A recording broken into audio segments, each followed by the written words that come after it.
So what do I do for fun to keep my spirits up? I talk to my spiritual family on the phone.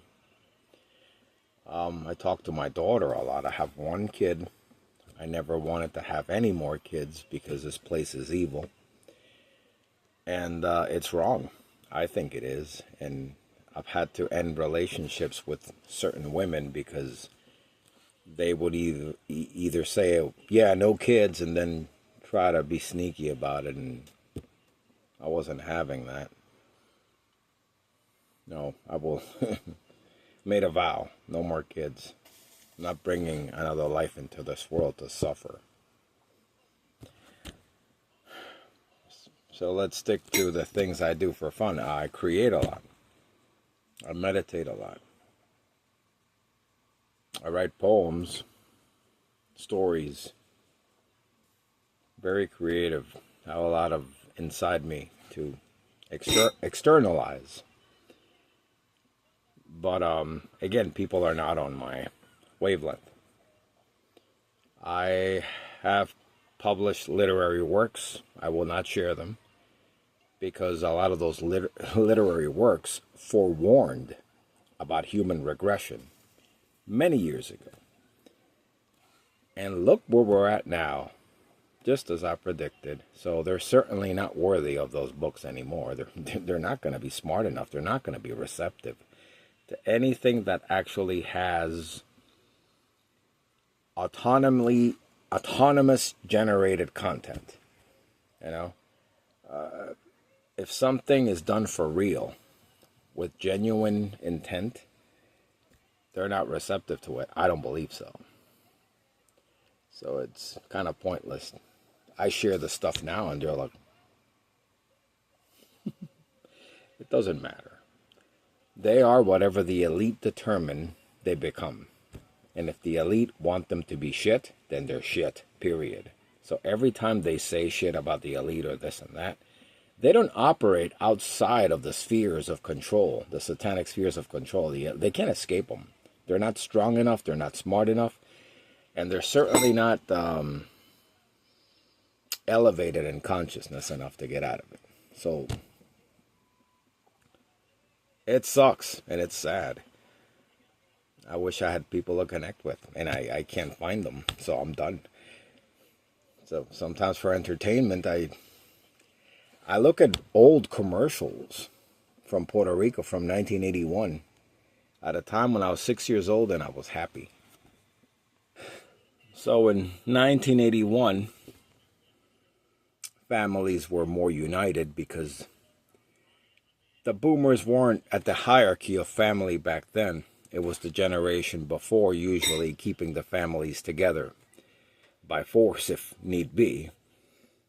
I think there was something like that going on in my family because once the generation before the boomers passed away, the boomers destroyed the unity. It was all about the whole extreme individualist bullshit that they love so much. But I love 1981. I love the commercials in Puerto Rico. They make me happy. People were better. The social engineering back then wasn't quite as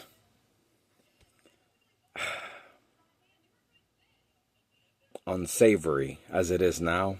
Like blatantly unsavory as it is now. The system made people kinder. And the reason I say the system is because whether people know it or not, most people have no autonomy. They have no power to think for themselves and therefore be what they're supposed to be at their core.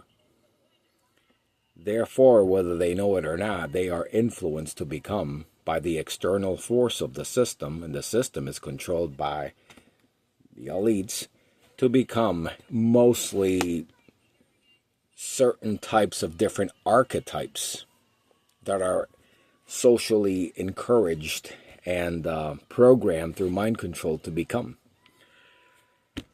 Where do you think feminism comes from? They talk so much shit about the patriarchy, but it's all a script done by the elites for them to think that way. It's a game. It's bullshit. It's the appearance of empowerment when they're actually they're actually like a puppet with the elite's hands up their ass telling them to think the way and cause problems and stuff. But back then in 81, the family was united. My cousins were my age. We were all little, playing happily together. Nobody was corrupted. Everybody was themselves. Nobody was ruined. It's sad, you know. I've watched many people die. My grandparents, they're all dead. Part of me doesn't think it's a little hot in here. I'm going to make it past 2029.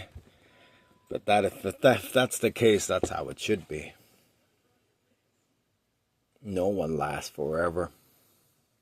Everyone's days are numbered one way or the other. But the real me, the higher spirit within me, this will not stop. It will keep going and going and going. I mean, I'll be going home. The people that say this type of spiritual talk is barmy or crazy or whatever, it's usually because they're soulless animals. The elites make a lot of atheists because the atheists worship the state. So statism becomes a religion. Government becomes a religion.